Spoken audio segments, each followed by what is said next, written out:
The night sky above the alien city glowed with neon lights, tall towers stretched into the clouds, and music floated in the air like living fire.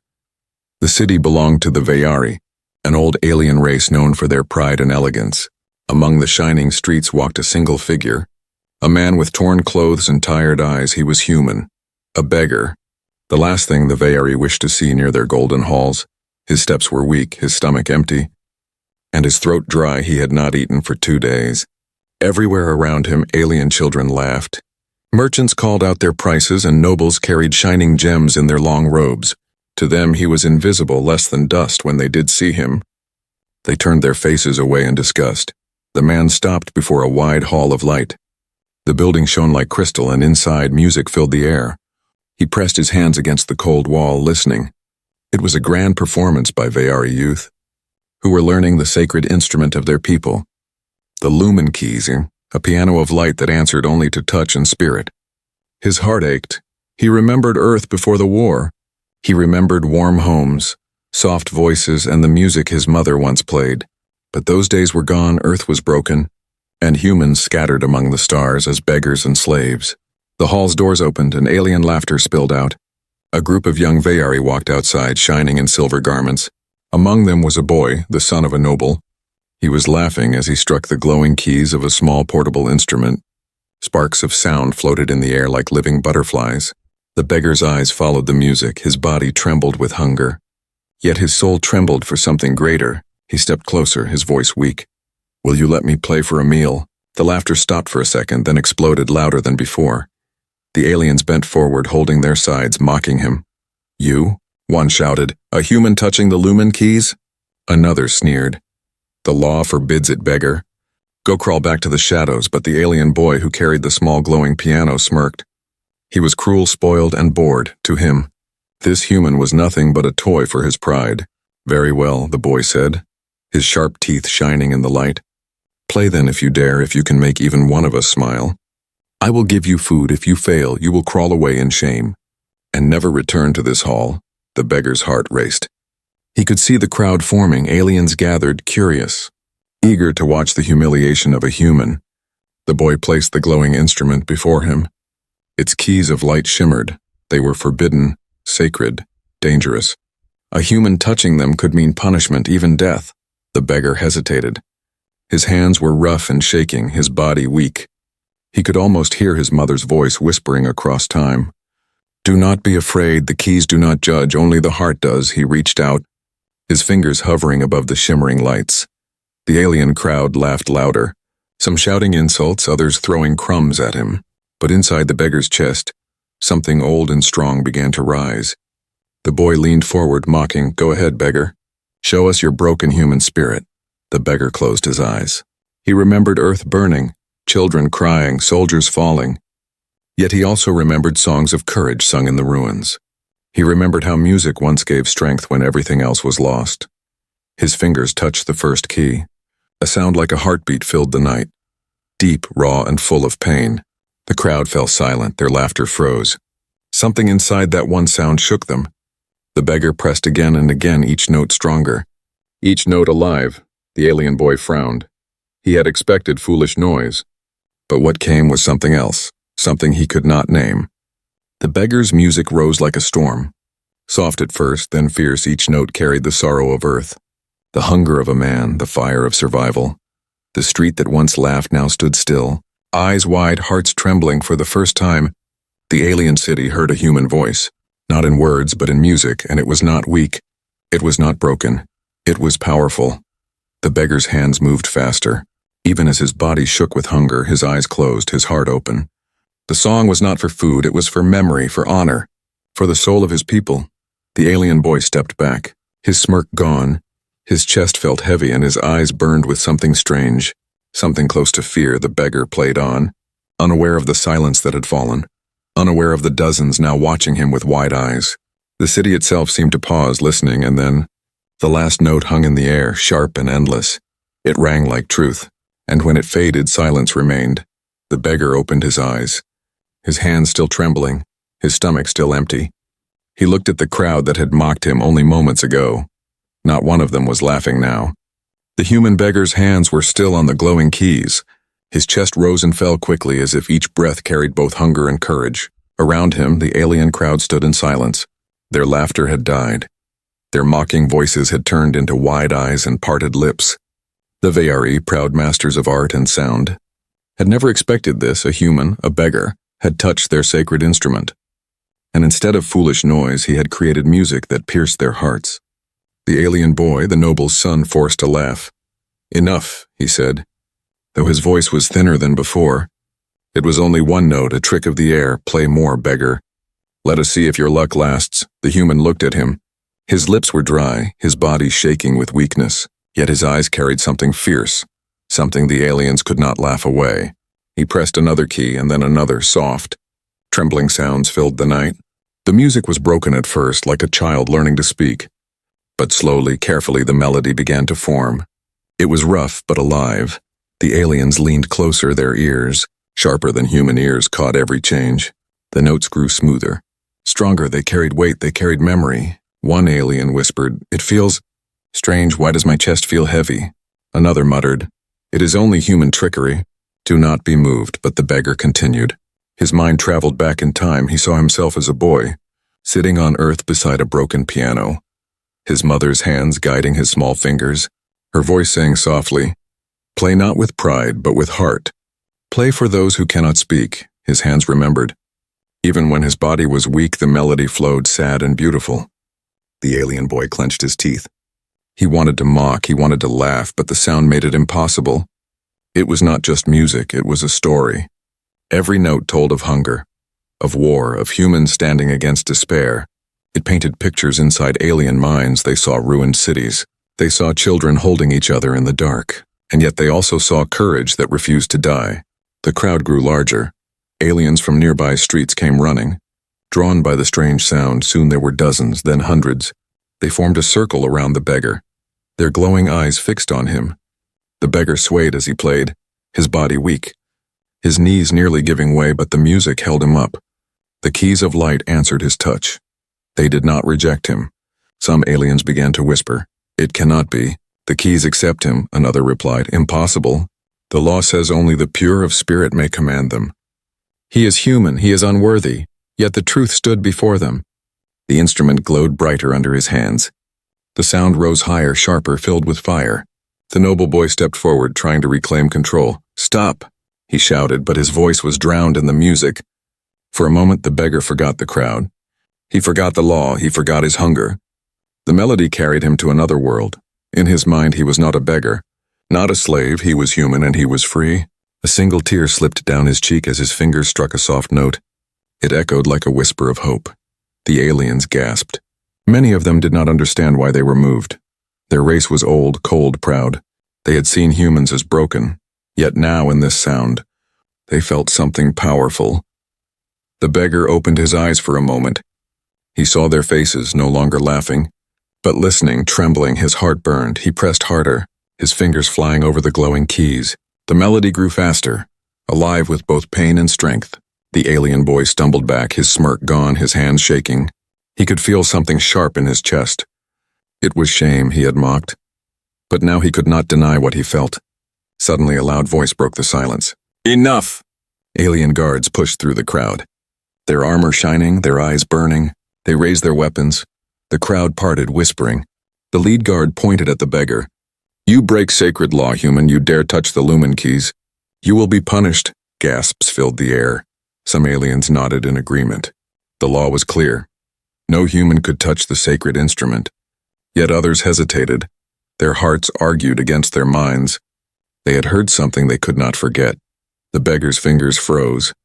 The music stopped. The silence was heavy. He stood there, shaking, staring at the guards. The alien boy smirked again. But this time it was weak. "Take him," he said, though his own voice cracked. But then from the crowd a voice shouted, "No!" It was the same alien boy who had given him the instrument. His own pride had turned to wonder. His chest still burned with the music he had heard. He stepped forward, facing the guards. "Let him play," the boy said. "I command it." The crowd gasped again. Guards hesitated. The noble's son's words carried weight. Yet the law was stronger than pride. The lead guard glared. "Do you defy the council? The law is above even your father's house." The boy's jaw tightened. His eyes flicked back to the beggar, then to the guards. Finally, he whispered, "Then let the law judge him." After he finishes the song, the guards exchanged looks. The crowd murmured. All eyes turned back to the beggar. His hands trembled above the keys again, his body weak, his future uncertain. But inside him the music still burned. He pressed down once more.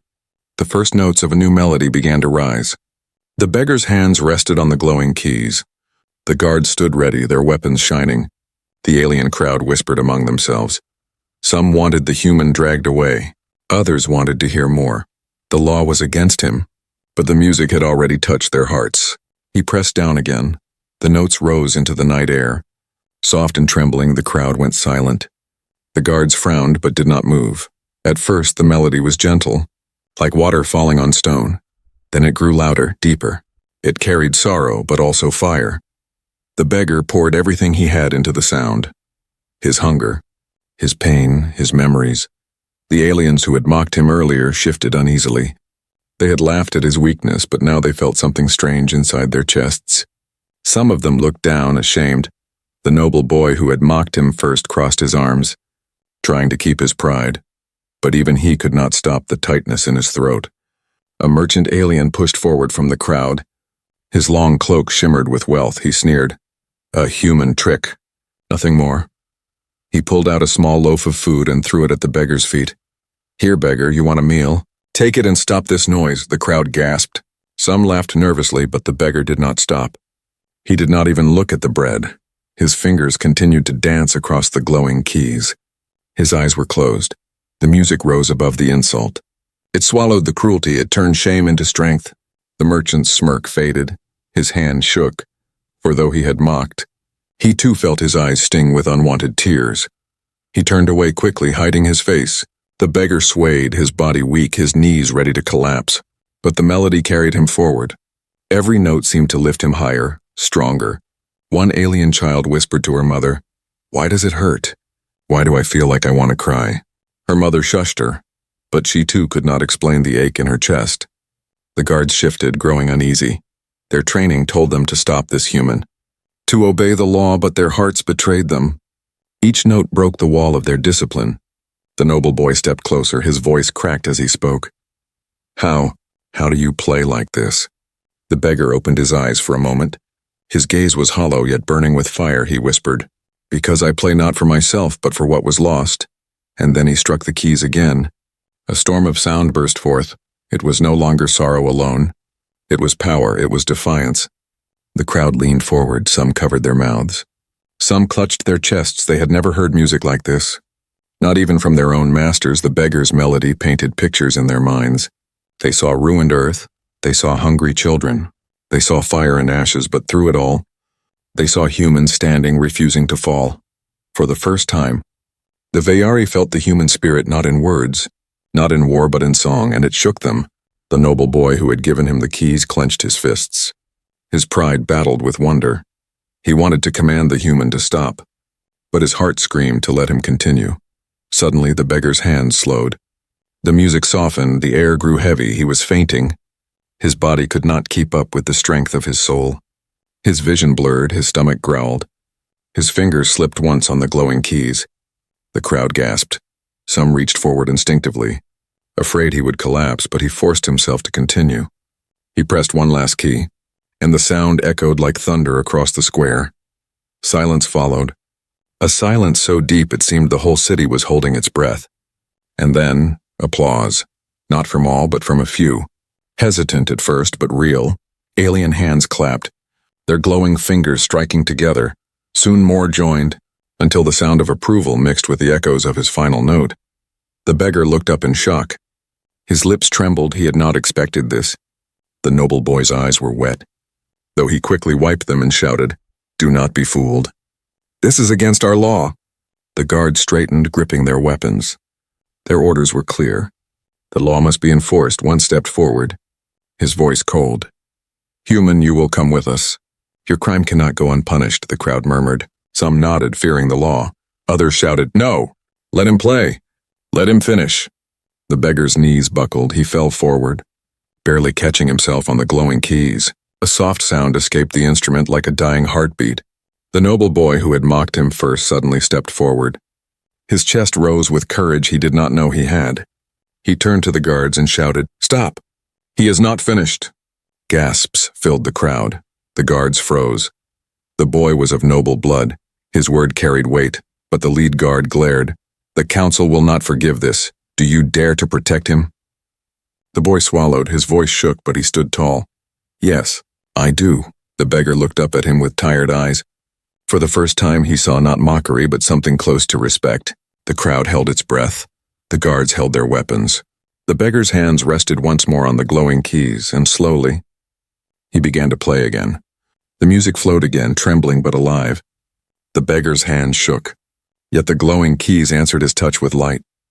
The crowd leaned closer, trapped between fear of the law and the pull of the sound, but the guards were not moved. Their armor glowed under the city lights, and their sharp voices cut through the music. "Enough," the lead guard roared. "Human, stop this crime. You dare break the law of silence?" The words struck the crowd like a whip. All at once, whispers filled the air. The law of silence, an ancient decree of the Veyari. It forbade the unworthy from touching sacred music. No outsider, no slave, no human was allowed to play the lumen keys. The beggar's fingers froze. His chest rose and fell with exhaustion. He had known this moment would come, but the sound of the law still crushed him. The noble boy who had defended him stepped forward quickly, his voice sharp. "He is not unworthy. You heard it yourselves. The keys did not reject him. They glowed brighter. They answered him. Does the law not say the keys accept only the pure of spirit?" The crowd murmured, some nodded. Some shook their heads. The law was strict. But the boy's words struck deep. The lead guard's eyes burned. "Silence, young master. The law is above your house. Above your father's name, the council will decide. Not you." The beggar stood weakly. His head bowed. He whispered, "I only wished for a meal." His voice cracked. The weight of hunger pressed on him harder than the weight of their judgment. But before the guards could seize him, something strange happened. From the back of the crowd, an old alien woman raised her hand. Her voice trembled. "Let him play. I have not felt such sound in 100 years. It touched even my frozen heart." Others began to speak. One alien merchant said, "I laughed at him, but now I cannot forget what I heard." Another said, "If the keys accept him, who are we to forbid it?" The guards grew uneasy. Their orders were clear, but the people were not silent anymore. The noble boy turned to the beggar. His voice low, "Play again. Do not fear them. Play." The beggar closed his eyes. His fingers pressed down once more. The melody rose again, softer this time, like a whisper carried by the wind. The guards clenched their weapons tighter, but none moved. The sound seemed to root them in place. The beggar's music painted new pictures. This time it was not only sorrow, it was love. It was the memory of mothers holding children, of fires warming the cold, of voices singing even in hunger. Aliens in the crowd wiped their eyes. Their proud race was not used to tears, but they could not stop them. One young alien whispered, "Why does his song feel more Veyari than our own music?" The guards finally moved forward. Their leader growled, "This ends now, take him." The beggar stopped suddenly. His body sagged. He was at his limit. His hands dropped from the keys. He collapsed to his knees. Gasping for air, the crowd cried out. Some shouted for mercy.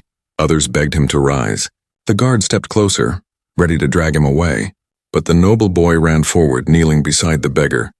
He pulled a small piece of bread from his robe and pressed it into the human's hand. The crowd gasped. For a noble to feed a human beggar was unthinkable. It was a crime of its own kind. The beggar's hands trembled. His eyes filled with tears, he whispered, "Thank you," before eating slowly, each bite keeping him alive. The guards growled, "You disgrace your house, boy. The council will punish you for this." But the noble boy did not move. His eyes burned with defiance. "Then let them punish me too." The beggar swallowed his last bite. His strength slowly returned. He lifted his trembling hands back to the glowing keys. His voice whispered so softly only the boy beside him could hear. "One more song." The boy nodded. "Play it." The beggar began again. The sound was different now. It carried warmth. It carried hope. It carried the bond between two enemies, human and alien, who no longer stood apart. The guards shifted uneasily. Their law demanded silence, but the music was stronger than commands. It wrapped around them like chains of light. The beggar's melody spread through the city. Higher windows opened. More aliens leaned out to listen. The sound spread like fire, unstoppable. The crowd grew restless. Some shouted at the guards, "Let him play." Others demanded, "Take him before it's too late." The lead guard's voice thundered again. "By order of the council, silence this human at once." But the music did not stop. The beggar's weak body swayed, his eyes closed. His fingers still alive with memory. The lumen keys glowed brighter, as if they too defied the law, and then the beggar faltered. His head fell forward, he nearly collapsed again. But the noble boy caught him, holding him upright. The beggar whispered, "I cannot." "Finish." The boy turned to the crowd, his voice shaking but strong. "Then I will finish with him." Together. He placed his own hand on the glowing keys beside the beggar's, and the two, human and alien, played as one. The sound that followed was unlike anything the city had ever heard. It was not human, not Vayari. It was something greater, something shared. The guards froze, the crowd gasped. Even the stars above seemed to listen. When the last note faded, the silence was deeper than ever before. The law demanded punishment, but their hearts demanded something else. The last notes of the human and the alien boy's duet still lingered in the air. The silence that followed was heavier than any law, heavier than the threat of punishment. The crowd stared in awe, unsure whether to fear or to cheer. The beggar leaned against the noble boy, his body trembling, his face pale, his hunger worse than ever. But in his eyes burned a faint spark. The music had given him strength. Even when his body was ready to collapse, the alien boy stood tall beside him, his hand still resting on the glowing keys. For the first time in his life, he had done something without thinking of honor, wealth, or law. He had done it for truth, and now, his heart beat faster than it ever had before. The guards tightened their formation. Their leader growled, "Enough, the council will not forgive this. You both will face judgment." But before the soldiers could move, something unexpected happened. From the back of the crowd, an alien stepped forward. He was tall, cloaked in fine robes, his voice deep. "Wait before judgment. Let the people decide what they have seen." The guards hesitated. The speaker was a merchant elder. Respected in the city, others murmured his name. His words carried weight. The elder turned to the beggar. "Human, play again. Show us if this was chance, or if your spirit truly commands the keys." The beggar's weak body trembled. He could barely stand. His hand shook violently. He whispered, "I cannot." The alien boy quickly tore a piece of food from his pouch, a sweet fruit reserved for nobles, and pressed it into the beggar's hand.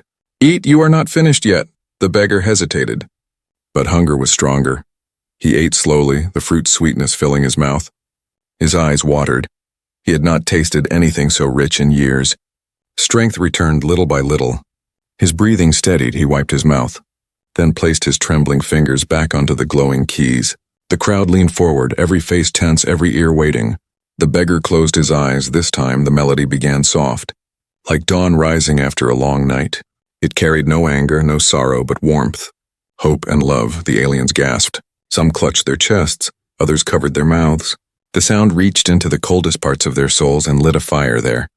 The noble boy whispered, almost to himself, "What is this feeling?" The beggar played on. The music grew stronger, each note a thread, weaving pictures of human life. Children laughing despite hunger, families holding hands in ruins, strangers sharing bread. It was the spirit of survival made sound. The crowd wept, some openly, others quietly. Proud Vayari, who had never shed tears in public, now bowed their heads. The guards, too, stood frozen. Their leader's hand trembled on his weapon. He whispered, "This cannot be." But his own eyes glistened. The elder merchant wiped his face, his voice broken. "I lived 100 years and never heard such truth. No Vayari song has reached me so." The music spread beyond the hall, through open doors and windows, into the streets. It rolled across the city like waves of light. Drawing more listeners, hundreds turned into thousands. Soon the whole square was full. Aliens of every rank, workers, merchants, even minor nobles when pressed close. Their glowing eyes fixed on the human beggar and the noble boy. The beggar's melody soared, and with it came whispers. "Humans. Perhaps they are not weak," another said. "If their spirit is so strong, why do we keep them as beggars?" A third whispered, "The council fears this. That is why the law forbids them." The noble boy glanced at the beggar beside him. His pride as a Vayari noble felt smaller than ever. He thought, If music can do this, what else have we been blind to? Suddenly a guard shouted, "Do not listen! This is dangerous! It is poison to your minds." But the crowd did not move. The music was stronger than fear. Stronger than command, the beggar shifted. His strength nearly gone again, but still his fingers pressed on.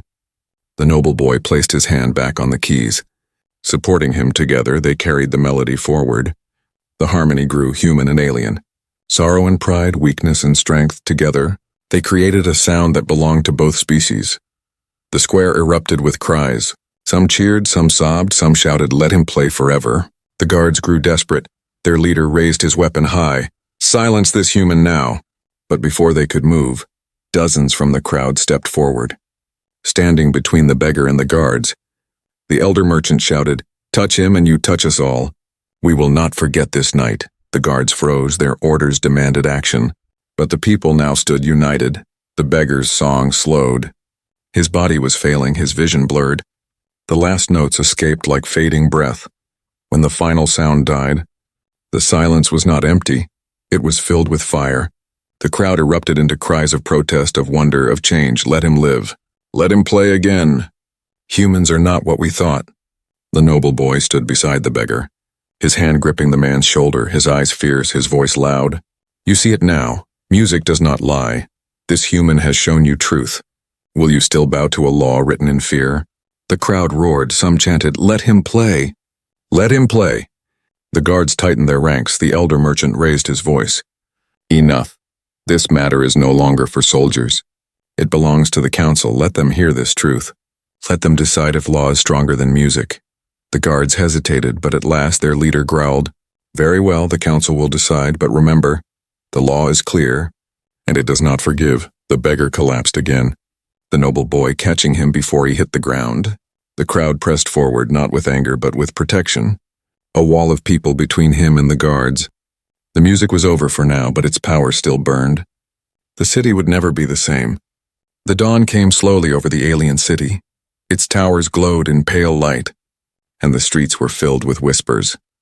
The night before had shaken everyone. The music of a starving human had traveled further than anyone expected. It had entered homes, it had entered hearts, and it had left a question that no law could silence. By morning, the guards had surrounded the hall. The beggar and the noble boy were taken under heavy watch, not with violence, but with fear. Fear of what the music meant, fear of what the people now believed. The beggar sat on the cold floor of a chamber, his body weak, his eyes hollow from hunger and exhaustion.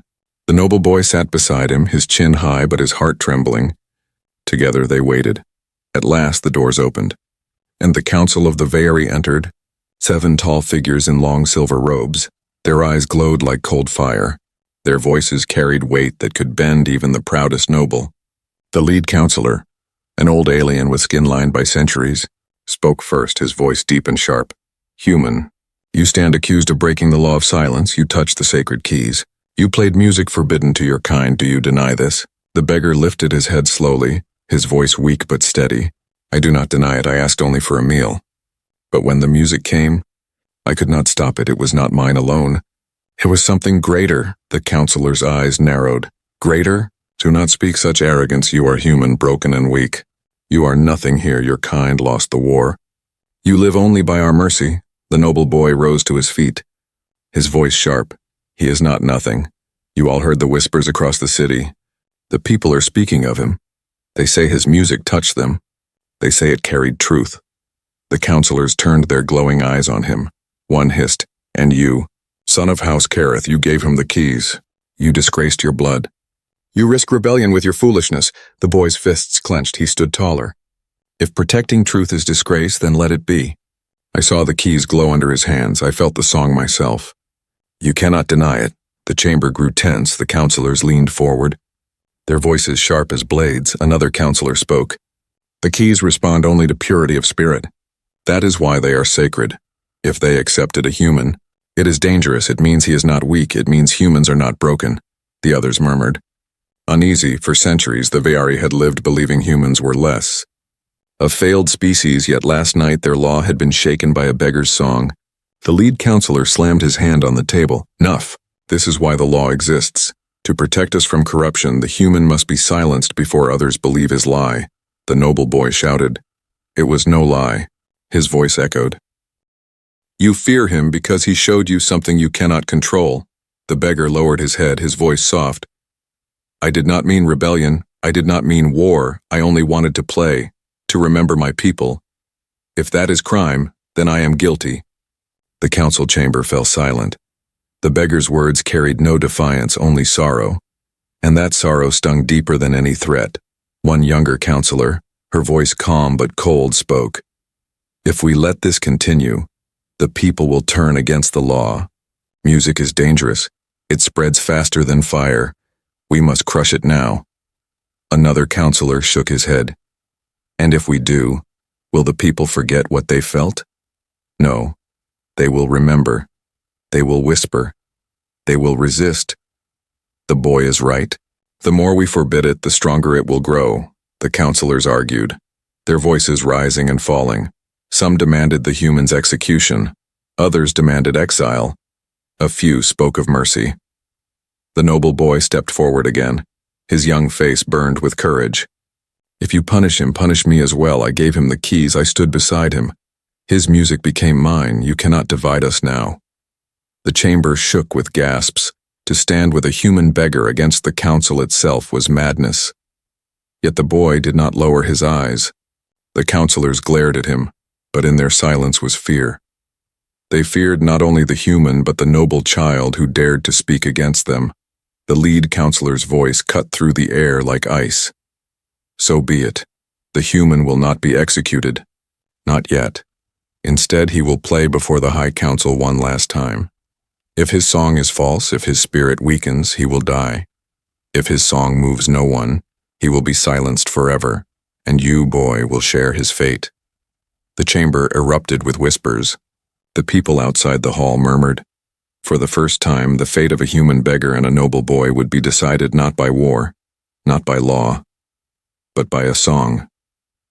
The beggar's heart sank, his body weak, his soul heavy. He whispered, one last song. The noble boy placed a hand on his shoulder, his voice steady. Then let it be the song that changes everything. The counselors rose, their robes sweeping like shadows, their faces hard as stone. They had spoken. The city would gather. The truth or the lie would be tested. The guards took the beggar and the boy away. The people outside pressed forward, asking, whispering, begging to know what would come. And in the beggar's mind, only one thought burned. This song must carry all of Earth, all of humanity, all of me. The great hall of the High Council was filled with light. Thousands of aliens gathered in the seats above, their glowing eyes fixed on the center stage. Guards stood in every corner, their armor shining. The fate of one human beggar and one noble boy would be decided here. The beggar stood weakly in the center, his clothes torn, his face pale. He leaned against the glowing keys, his only strength left. Beside him stood the noble boy, his head high, his jaw tight. They were alone against the power of the entire Vayari race. The lead counselor rose, his voice echoing like thunder. Human, this is your final chance play. If your song holds no truth, if it moves no soul, you will die, and the boy will share your fate. Begin. The beggar closed his eyes. His breath was shallow, his body ready to fall, but inside him something burned. Not anger, not fear, but a need to speak without words, a need to show the spirit of his people. His trembling fingers touched the glowing keys. The first note rang out, soft but steady. It echoed across the vast hall. Bouncing off the high walls, the crowd fell silent. Thousands leaned forward, waiting. The beggar began to play slowly. Every note carried pain. Every sound carried hunger. His melody showed the life of a broken man, mocked, beaten, forgotten. The aliens felt the weight of it. Some lowered their eyes, ashamed. The noble boy placed his hand beside the beggar's. Together, they continued. The melody shifted, rising higher. Now it carried not only sorrow but defiance. It painted pictures of Earth, ruined cities, yes, but also voices singing in the dark, hands reaching for one another, children laughing despite war. The counselors frowned, Their glowing eyes narrowed, but their hands trembled, for they too felt the truth in the music. The beggar swayed, his body almost falling, but the boy held him steady, whispering, "Do not stop, they must hear it all." The music grew. It became a storm. It was not human alone, not alien alone. It was both, woven together. The sound filled every corner of the hall. It climbed into the hearts of all who listened. An elder alien in the crowd began to weep. His voice cracked. "I see them. I see the humans. They are not broken." Another alien shouted, "The keys accept him. The keys glow brighter than I have ever seen." Indeed, the instrument blazed under the beggar's touch, its light spilling across the stage, wrapping both human and boy in brilliance. The counselors shifted uneasily.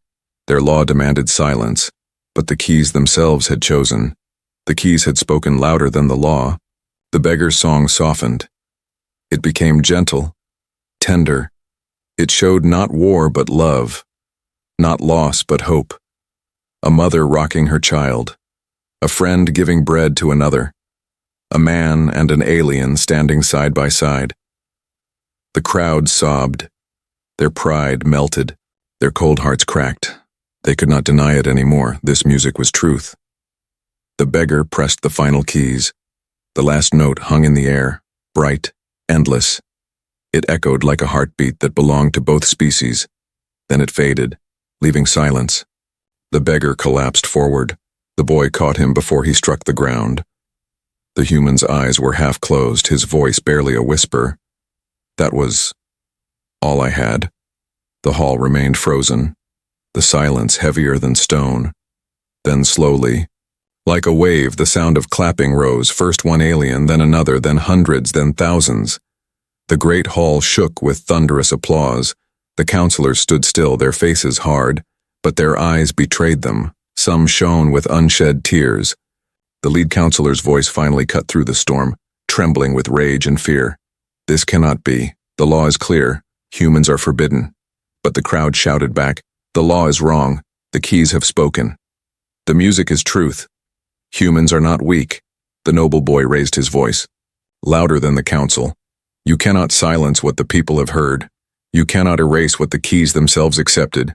This is the truth, and it is stronger than your law." The beggar opened his eyes weakly, his voice soft but clear.